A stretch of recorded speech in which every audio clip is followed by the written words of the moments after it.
Bonjour à chacun et bienvenue dans ce temps si particulier de culte sur notre site d'église.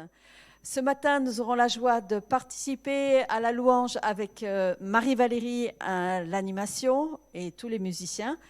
Et ce sera Gérald, qui est notre pasteur, qui apportera le message de l'Évangile. Mais avant de commencer ce temps de louange, nous voulons prier et remettre ces moments au Seigneur.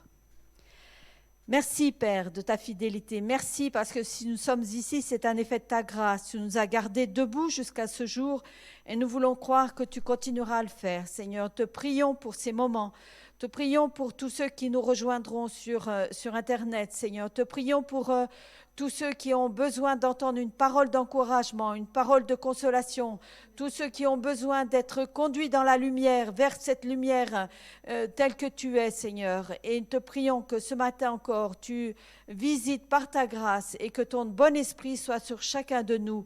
Béni soit ton saint nom, Père. Amen. Bonjour à tous, c'est une très grande joie pour nous de partager ce moment avec vous. Et pour commencer, j'aimerais apporter un verset que vous pourrez lire dans Deutéronome 31, verset 8.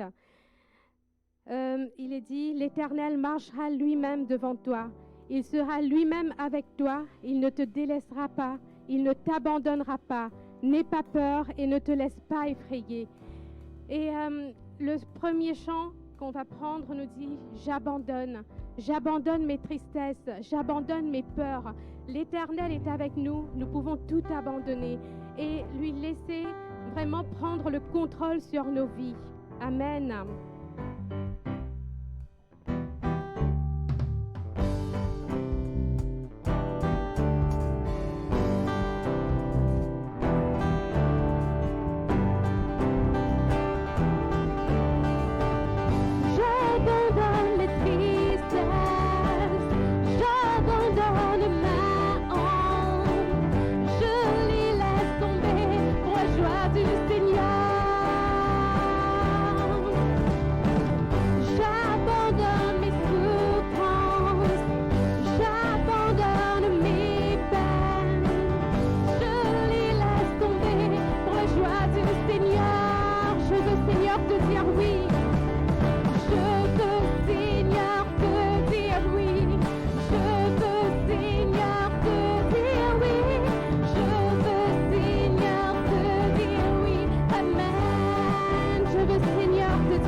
ce matin.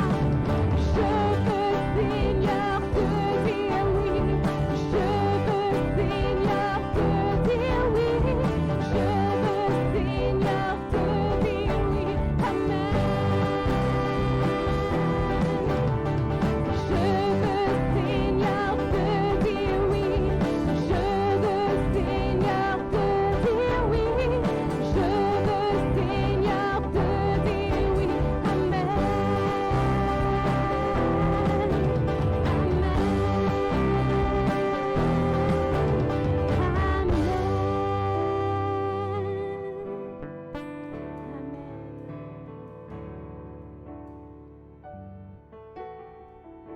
Le nom du Seigneur est merveilleux et glorieux et nous voulons le dire encore, nous voulons déclarer ce nom si merveilleux, ce nom si glorieux.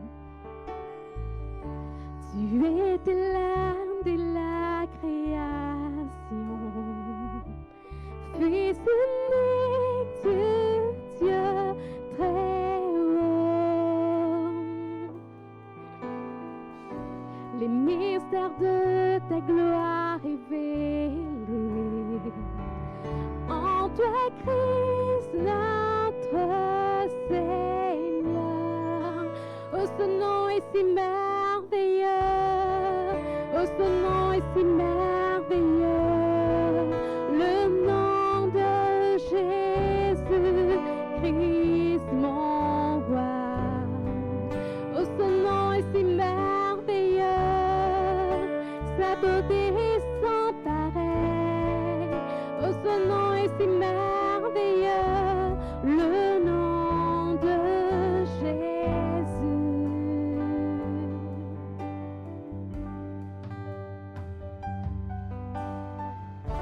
Tu n'as pas voulu les cieux sans nous.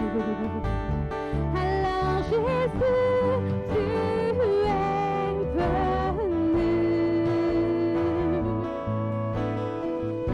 Ton amour a vaincu mon péché. Plus rien ne peut nous séparer. Oh, ce nom est si glorieux. Oh, ce nom est si glorieux. Le nom de Jésus Christ, mon roi. Oh, ce nom est si glorieux. Sa beauté est sans pareil. Oh, ce nom est si glorieux. Le nom de Jésus. Oh, ce nom est si glorieux. Le nom de Jésus.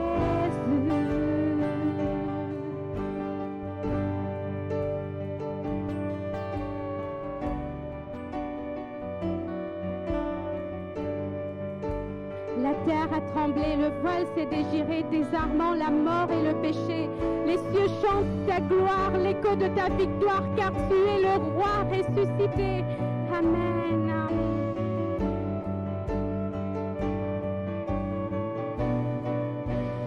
La terre a tremblé, le voile s'est déchiré, désarmant la mort et le péché.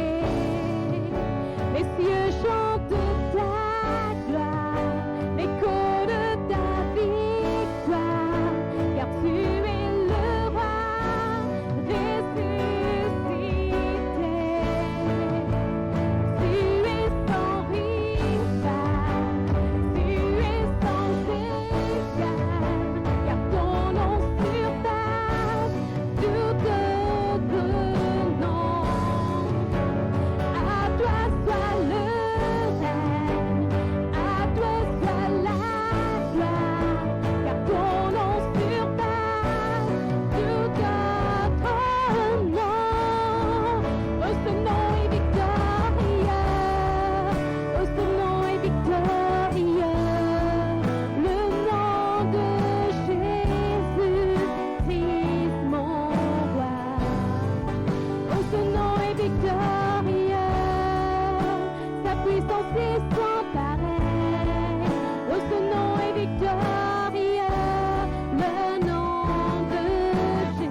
laisser la place à la parole à notre pasteur Gérald. Amen.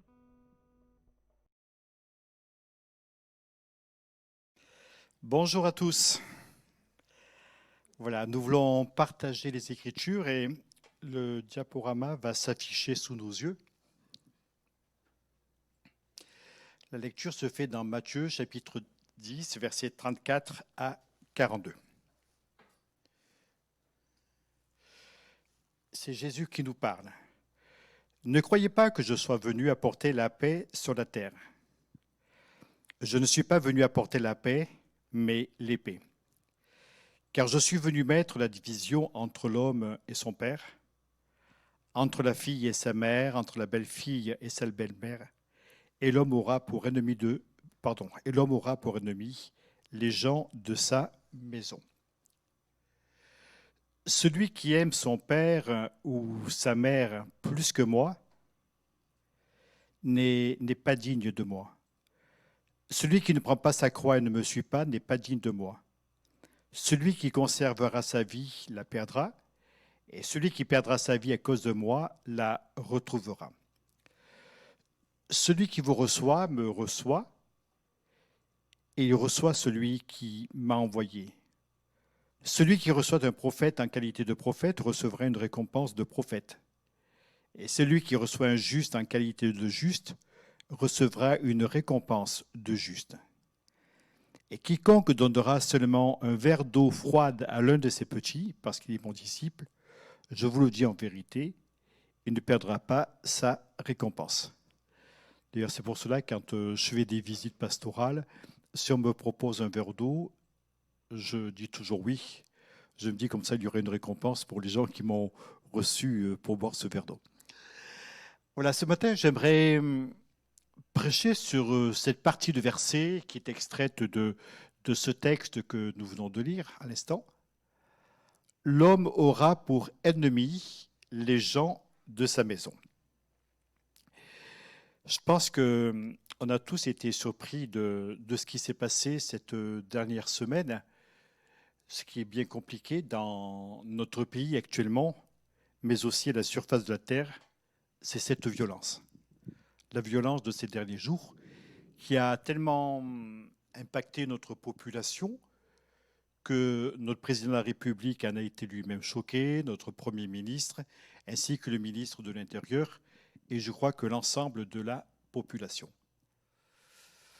Avec Hélène, en venant au culte, nous écoutions la radio dans la voiture et on écoutait une dame qui parlait par rapport aux violences faites aux femmes. Et quelque chose qui actuellement est très fort dans notre population, mais j'ai l'impression qu'on le retrouve à la surface de toute la Terre.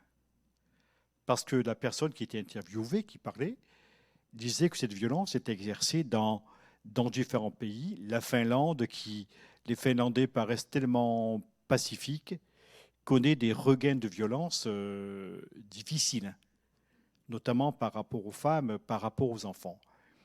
Donc on écoutait tout cela et brusquement j'ai pensé à ce verset que je n'avais pas prévu de prêcher ce matin, ce verset qui dit « Il y aura de la violence sur la terre ». Et il me semble que de plus en plus cette violence est là, agissante. Et quand je lis dans ce texte que Jésus nous a laissé, l'homme aura pour ennemi les gens de sa maison. Alors bien sûr, ça se situe dans un contexte, je vous en parlerai dans quelques instants, mais en même temps, c'est aussi bien l'expression de la violence telle qu'elle apparaît actuellement, avec un regain de violence, de plus en plus de choses difficiles à comprendre et à admettre. Il est certain que l'être humain est violent, brutal, animal dans ses réactions, et parfois on a envie de prier en disant « Seigneur, Père, notre Père qui es aux cieux, que ton règne vienne. » On a envie de prier ainsi, que ton règne vienne, et par voie de conséquence, il apporte la paix dans nos cœurs et autour de nous. Les paroles de Jésus pourraient paraître dures et radicales. Elles sont dures, radicales. Puisque Jésus va dire de s'attacher à lui, même jusqu'à un point de rupture et de conflit. C'est étonnant. Il faut savoir que le texte le texte que j'ai lu, les phrases que prononce Jésus, sont faites par le prince de la paix, celui qui parle de la paix et qui a à cœur qu'il y ait la paix entre les individus. Il nous invite à vivre en paix, et lors de sa naissance, quand Jésus est arrivé dans le foyer de Joseph et de Marie, les anges ont chanté « Paix sur la terre ». Et en même temps, Jésus vient de nous dire à l'instant, au travers du texte que nous venons de lire, il va nous dire qu'il y aura violence et l'homme aura pour ennemi les gens de sa maison. Alors j'aimerais vous donner peut-être un plan de travail, si vous voulez, parce que je vais décomposer ce message en 3 parties. La première partie que j'aimerais voir avec vous, celle-ci, les ennemis de Dieu nous considèrent comme des ennemis. J'aurai l'occasion de parler là-dessus dans quelques instants, et j'ai ajouté entre parenthèses, même dans nos maisons. Les ennemis de Dieu nous considèrent comme des ennemis. La deuxième partie, le deuxième point que nous verrons ensemble, ne pas être en paix avec Dieu peut nous conduire à être ennemis de nous-mêmes, mais aussi de tous ceux qui nous entourent, en tout cas de ceux qui nous entourent. Et puis on verra un troisième volet, ensemble encore. Les circonstances peuvent nous rendre ennemis des autres.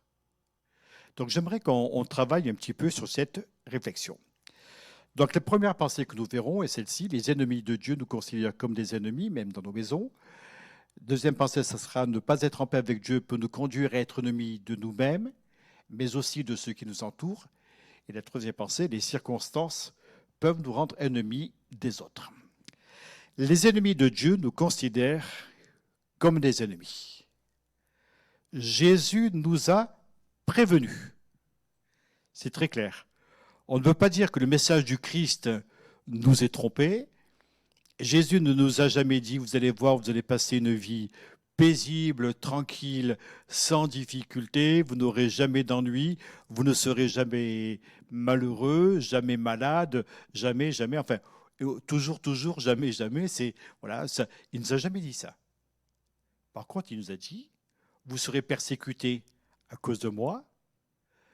Le père se dressera contre son fils, le mari contre sa femme, les enfants contre les parents. Enfin, on se rend compte qu'il y a des moments difficiles qui sont pour le peuple de Dieu, où des gens étant ennemis de Jésus, voient les chrétiens comme étant leurs ennemis personnels. C'est étonnant cela. J'ai été très surpris lorsqu'il y a eu le cluster dans l'église évangélique de Mulhouse, avec le pasteur Samuel Peter Schmidt, voir comment il y a eu un emballement médiatique à ce sujet-là. Je pense que les uns et les autres, vous avez été certainement surpris aussi. Enfin, je trouvais cela un petit peu disproportionné. Ce qui est amusant, c'est qu'à cette époque-là, enfin un petit peu après, quand le confinement a commencé, nous avions des travaux à faire à la maison, à faire faire à la maison. On devait faire intervenir une entreprise, un couvreur. Et puis je me suis dit, tiens, il ne doit pas travailler, donc je ne lui ai pas téléphoné pour lui proposer de venir, d'autant plus qu'on avait du temps, hein, donc il pouvait venir quand il voulait, ça ne nous dérangeait pas du tout. Puis quand même au bout d'un moment, je me suis dit, tiens, je vais voir quand même où il en est, peut-être attend-il pour un travail, parce que ce n'était pas très facile à l'époque. Hein. Je téléphone, il me dit, ben, vous savez, comme je sais que vous êtes pasteur d'une église évangélique, je n'osais pas venir. Alors moi, je me suis mis à rigoler, j'ai dit, d'abord, je m'attendais à tout, sauf à celle-là.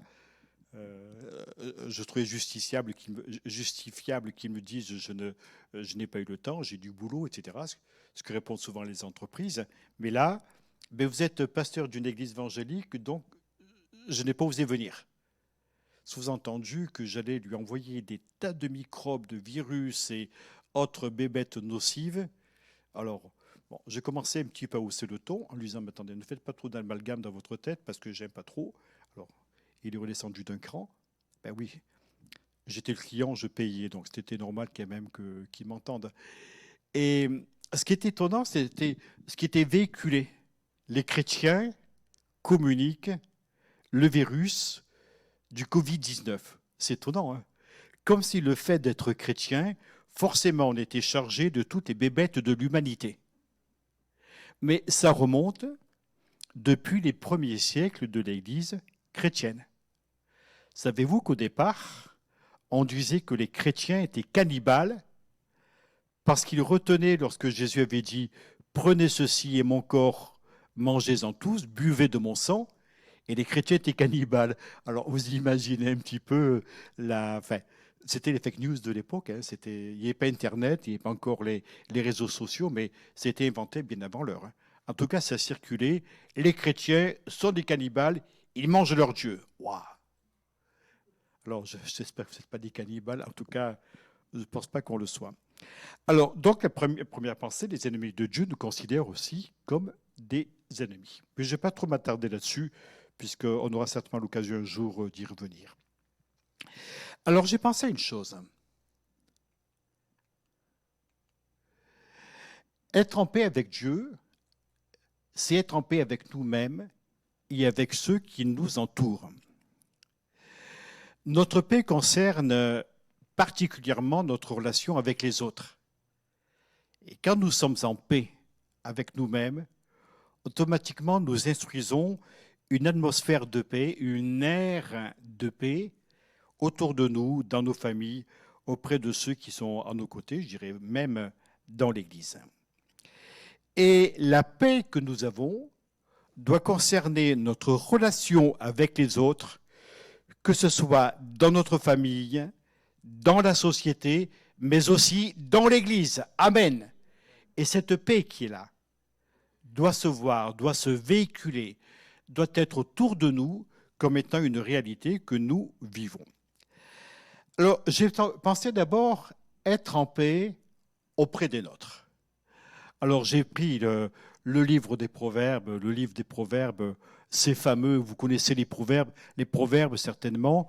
Il y a tellement de choses qui nous décapent. Allez, il faudrait qu'on le supprime de la Bible, hein, tellement ça nous dérange. En tout cas, c'est très clair. Proverbes, chapitre 21, verset 19. Écoutez bien. J'espère ne pas me faire lapider à la fin de ma prédication. Mieux vaut habiter dans une terre déserte qu'avec une femme querelleuse et irritable. Et j'imagine les hommes d'assistance en train de dire « Amen, c'est fondé, c'est posé ».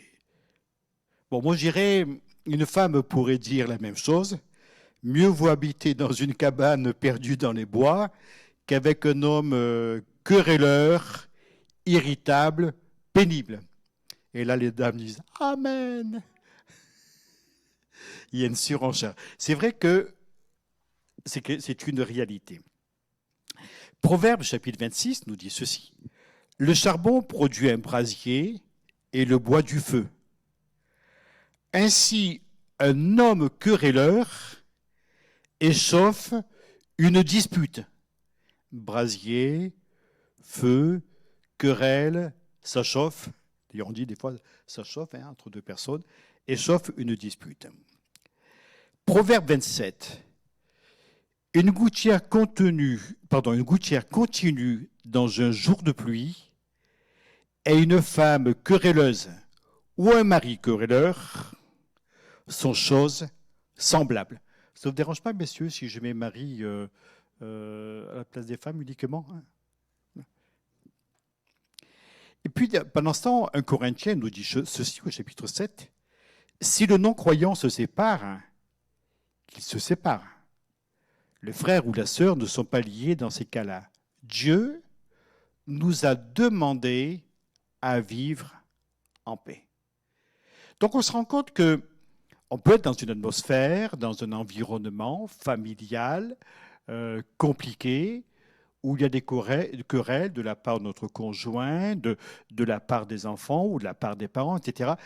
Parce que quelqu'un sera mal dans sa peau, sera dans une forme d'agressivité, n'aura pas le cœur en paix et va développer de l'agressivité, de la dispute, et il n'y aura pas une atmosphère de paix. Proverbe 19, lui, donne un verset un petit peu décapant. Un enfant privé de bon sens fait le malheur de son père. On a été surpris un jour, je crois qu'on était à Strasbourg, puis on visitait la magnifique cathédrale de Strasbourg, hein, qui est très très très belle. D'ailleurs, ça avait été étonnant parce qu'on avait visité un petit peu de fond en comble, on était monté jusqu'au clocher, etc., enfin, dans le clocher, etc. Puis il y avait des gravés dans les murs, des amours éternels pour un garçon, d'un garçon pour une fille ou d'une fille pour un garçon. Je t'aimerai jusque ma vie. La pierre l'a conservé, mais certainement que le cœur ne l'a pas conservé. Enfin bon, on visitait la cathédrale. Et puis il y avait un petit prospectus que j'ai trouvé extrêmement intéressant. Apprendre à dire non à un enfant. C'est vrai que ce n'est pas facile de dire non à un enfant. Surtout lorsqu'il convoite le paquet de bonbons ou de chocolat qui est là devant lui au moment de passer à la caisse. C'est toujours à la caisse qu'il y a des tas de trucs très appétissants, ou qu'il a décidé ce jour-là de prendre le jouet qu'il convoite. Et alors vous êtes là en train de faire un bras de fer avec lui, les voisins, les gens vous regardent, l'air courroucé, en train de dire mais pourquoi vous traumatisez ce gosse? C'est pas toujours facile de dire non à un enfant, comme d'ailleurs des fois de lui dire oui également. En tout cas, Proverbe nous dit que cela fera le malheur de son père. Et enfin, Éphésiens chapitre 6, verset 4, « Pères, n'irritez pas vos enfants, mais élevez-les en les corrigeant et en les avertissant selon le Seigneur. » Être en paix dans l'Église. Éphésiens 4. « Efforcez-vous de conserver l'unité de l'esprit par le lien de la paix. » Donc il y a un effort à faire. Il est certain que nous devons prier pour vivre en paix les uns et les autres. Mais il me semble qu'il y a quand même aussi des prières que nous pouvons exaucer nous-mêmes, au lieu de dire « Seigneur, donne-moi d'être en paix avec les autres », peut-être pourrions-nous prier « Seigneur, change mon mauvais caractère, change mes mauvais comportements et que je sois en paix avec les uns et avec les autres. » Et Paul dira ceci, « Efforcez-vous ». Donc il y a un effort de conservation. Efforcez-vous de conserver l'unité de l'esprit par le lien de la paix. 1 Thessaloniciens chapitre 5, « Soyez en paix les uns avec les autres, soyez en paix entre vous. » Pendant que 2 Corinthiens 13 va dire, « Au reste, frères, soyez dans la joie, perfectionnez-vous, consolez-vous, ayez un même sentiment, vivez en paix. » Et cerise sur le gâteau, Paul nous dit, vivez en paix, et le Dieu d'amour et de paix sera avec vous. Autrement dit, ça veut dire que quand nous sommes en paix les uns avec les autres, aussi bien sur le plan familial, sur le plan de l'Église, dans nos relations les uns avec les autres, eh bien, figurez-vous que le Dieu de paix sera avec nous. Alors là, je vous imagine, vous avez envie d'éclater de joie en criant « Amen !» Mais c'est vrai, c'est très vrai cela.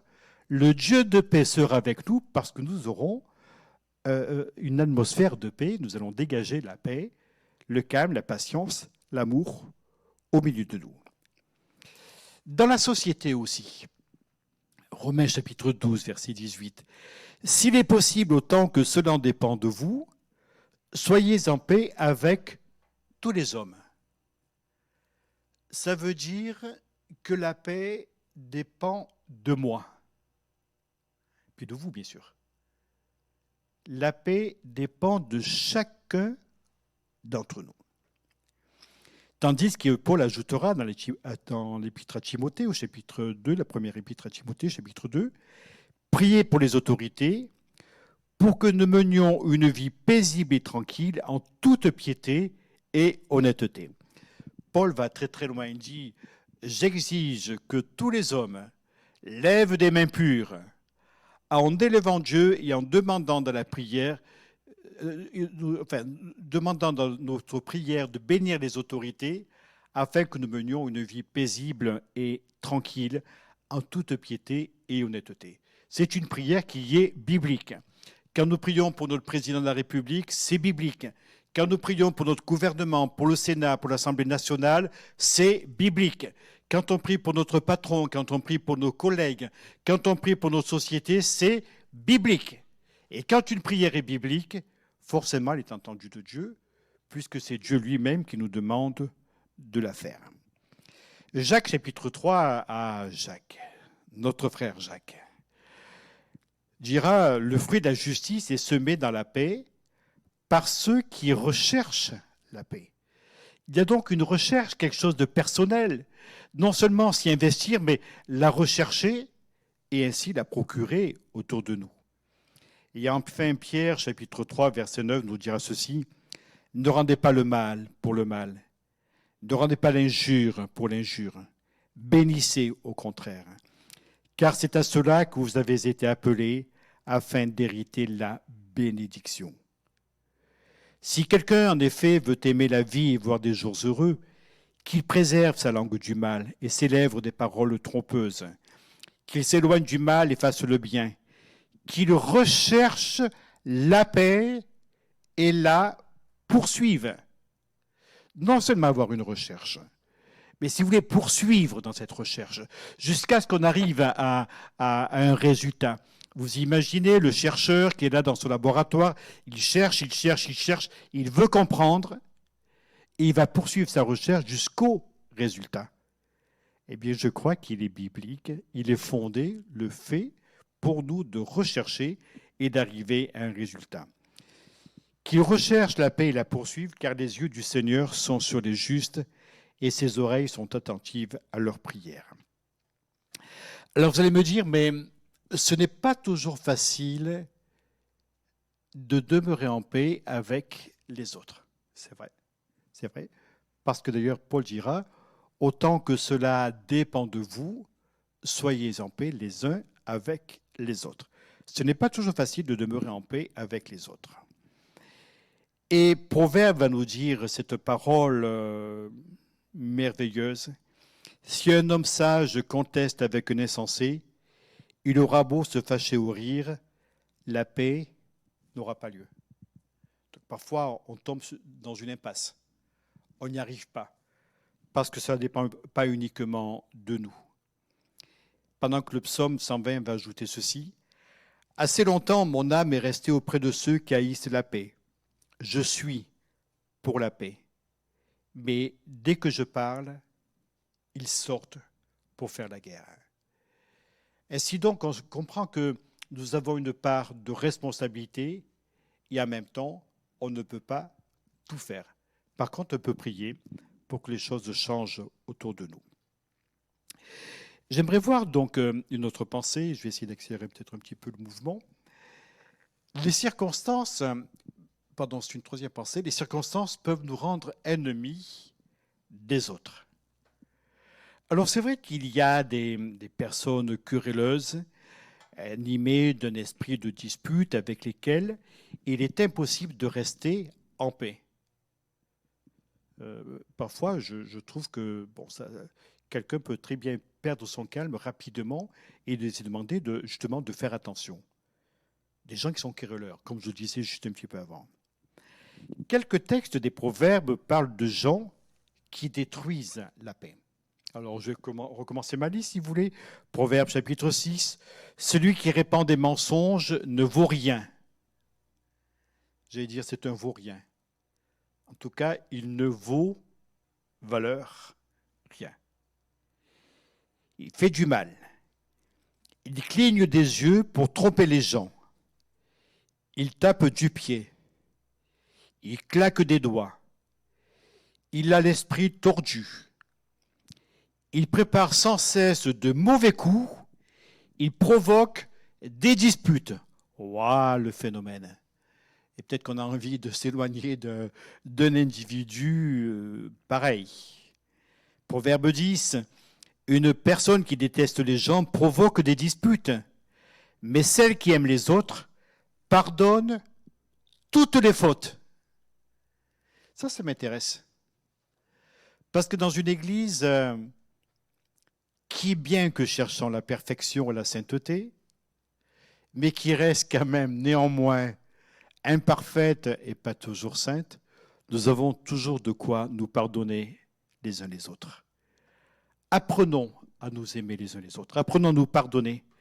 Et peut-être que ceux qui auraient tendance à provoquer des disputes, eux-mêmes seraient changés dans le fond de leur cœur. Proverbe 13, les orgueilleux provoquent des disputes, mais ceux qui acceptent les conseils possèdent la sagesse. Proverbe 16, une personne fausse provoque des disputes et quand elle dit du mal des autres, elle divise les amis. Et puis enfin, Proverbe 18, les paroles d'un sot provoquent des disputes. Ce qu'il dit attire les coups. Mais comme face à moi, je n'ai que des gens intelligents, donc il n'y a aucun problème. Et puis, le Nouveau Testament n'est pas en reste pour cela. Timothée, chapitre 6, verset 4, Paul parle à cet homme jeune, serviteur de Dieu, qui a besoin de comprendre certaines choses. Il parle de certaines personnes qui posent problème. Il dira d'un individu, il est enflé d'orgueil et il ne sait rien. Il a la maladie des questions oiseuses. Vous connaissez le mot? Alors, si vous voulez des questions bizarroïdes, ça va, vous comprenez mieux. Des questions étranges, ça va, vous suivez? Il a la maladie des questions oiseuses et des disputes de mots, d'où naissent l'envie, les querelles, les calomnies, les mauvais soupçons, les vaines discussions d'hommes corrompus d'entendement, privés de la vérité, croyant que la piété est une source de gain. Waouh, le réquisitoire de Paul à l'égard des gens qui posaient problème à son époque. Et puis il va nous dire en Corinthiens 3, parce que vous êtes encore charnels. En effet, puisqu'il y a parmi vous de la jalousie et des disputes, n'êtes-vous pas charnels et ne marchez-vous pas selon l'homme, c'est-à-dire l'homme naturel, l'homme sans Dieu? Et puis, quand même, l'épître aux Galates va très loin, au chapitre 5, versets 19 à 21. Elle nous parle des œuvres de la chair. Et c'est étonnant, c'est parce que le fruit de l'esprit commence au verset 22, Galates 5, 22, mais au verset 19, il est parlé des œuvres de la chair. Elles sont manifestes, nous dit Paul. Il y a les inimitiés. Ce que c'est qu'une inimitié? C'est le contraire de l'amitié. Les querelles, les jalousies, les animosités, des disputes, les divisions, les sectes. C'est étonnant aussi ce qui est dans le cœur humain et cette propension à la querelle, la jalousie, etc. Et Jacques nous dira enfin, d'où viennent les luttes et d'où viennent les querelles parmi vous? N'est-ce pas de vos passions qui combattent dans vos membres? Vous convoitez et vous ne possédez pas. Vous êtes meurtriers et envieux et vous ne pouvez pas obtenir. Vous avez des querelles et des luttes et vous ne possédez pas parce que vous demandez mal. Jacques ne se trompe pas non plus. Et peut-être que nous-mêmes, à l'écoute de la parole, nous ne nous trompons pas sur nos besoins, sur nos attentes, sur le besoin de l'Église. J'aimerais terminer par quelques mots de réflexion. Malheureusement, beaucoup de comportements et de paroles détruisent la paix, et ce sont des choses que le Seigneur condamne. Si on réfléchissait, en se disant que dans une société où la violence monte, où le conflit existe de plus en plus, tout ça pour la richesse des avocats qui s'enrichissent finalement des conflits de voisinage, des conflits de couple, etc., des conflits de toutes sortes. Finalement, s'il y a des gens qui perdent, il y a des gens qui gagnent aussi. Peut-être devons-nous réfléchir pour nous-mêmes et dire, Seigneur, fais de moi un artisan de paix. Que je fasse partie de ceux qui communiquent la paix, la joie de vivre autour de moi, que je puisse aider les uns les autres à vivre en paix. Et s'il y a en moi quelques irritations, je te demande de changer cet état de choses, de changer mon cœur, de changer mon état d'esprit. Romains chapitre 12, versets 17 à 19, je note ça aussi. Ne rendez à personne le mal pour le mal. Recherchez ce qui est bien devant tous les hommes. S'il est possible, autant que cela dépend de vous, soyez en paix avec tous les hommes. Ne vous vengez pas vous-même, bien-aimés, mais laissez agir la colère, car il est écrit « À moi la vengeance, à moi la rétribution, dit le Seigneur. » On passe souvent beaucoup de choses à se dire « Tiens, j'ai envie de me venger, j'ai envie de faire ceci, j'ai envie de faire le reste, j'ai envie d'agir de telle ou telle manière. » Laissons faire le Seigneur. Vous savez, quand on commence à mijoter des plans pour faire du mal autour de nous, on n'est pas à la gloire de Dieu. Au contraire, laissons-le faire. Le Seigneur, de toute façon, fera toujours bien les choses et d'une manière qui est juste. De toute façon, pourquoi voudrions-nous le malheur de l'autre? Pourquoi voudrions-nous la destruction de l'autre? Apprenons à aimer notre prochain, même si parfois il n'est pas forcément aimable dans le sens qu'on n'a pas forcément envie d'être d'accord avec lui. Et j'aimerais terminer par une page jaune sur laquelle j'ai noté « Voilà quel doit être notre comportement.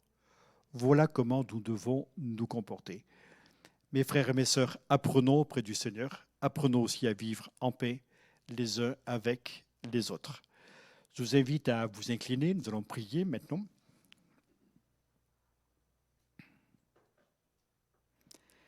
Seigneur, nous remarquons comment ta parole, Seigneur, intervient, agit dans la vie de ceux qui vivent dans le conflit, la querelle, la jalousie ou autre. Elle nous montre, Seigneur, que nous pouvons avoir une autre manière de vivre. Parce que si tu nous demandes de vivre en paix, en même temps, tu sais que nous pouvons le faire. Et tu veux changer nos comportements, nos attitudes. Seigneur, que nous ne puissions pas être les ennemis de l'un ou de l'autre, de notre famille, notre maison, dans notre société. Et si nous avions quelques ennemis, Seigneur, tu nous apprends aussi à témoigner de ta grâce, de ton amour et de ta paix. Bénis l'Église, Seigneur, que notre atmosphère de paix, que ce que nous vivons dans ce domaine puisse continuer. Et pour cela, nous regardons vers toi en te demandant de nous secourir et de nous aider. Apprends-nous, Seigneur, à nous accepter les uns les autres, à nous comprendre les uns les autres. Seigneur, tel doit être notre comportement, nos habitudes, et nous voulons vraiment te faire confiance de tout notre cœur. Amen.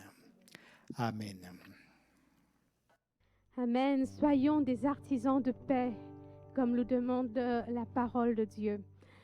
Pour terminer ce moment, j'aimerais vous inviter à proclamer encore que Dieu est bon. Amen.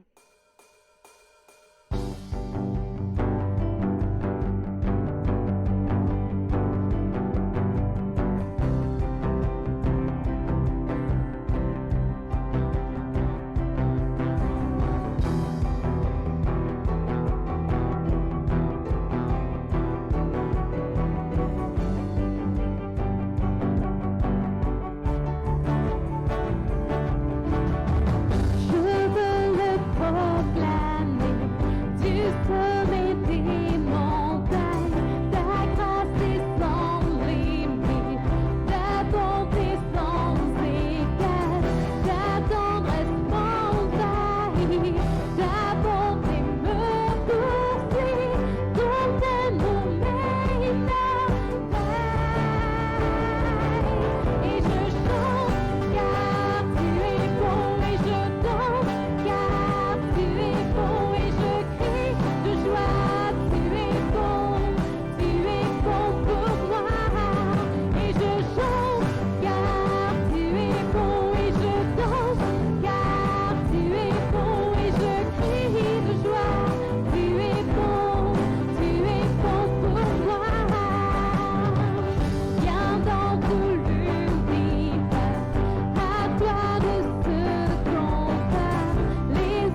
es bon pour moi. Et je chante car tu es bon, et je danse car tu es bon, et je crie de joie. Tu es bon pour moi. Et je chante car tu es bon, et je danse car tu es bon, et je crie de joie. Tu es bon pour moi. Alléluia. Amen. Nous allons laisser la place à Hélène pour quelques annonces. Gloire à Dieu pour ces moments que nous avons pu passer sous son regard, à l'écoute de sa parole, dans le chant et la louange. Merci à toutes les équipes, avec Marie-Valérie et tous les musiciens. Merci encore. Et je vous rappelle donc chaque dimanche, nous nous retrouvons donc sur Zoom. D'abord, vous pouvez visionner le culte à partir de 10h15 chaque dimanche.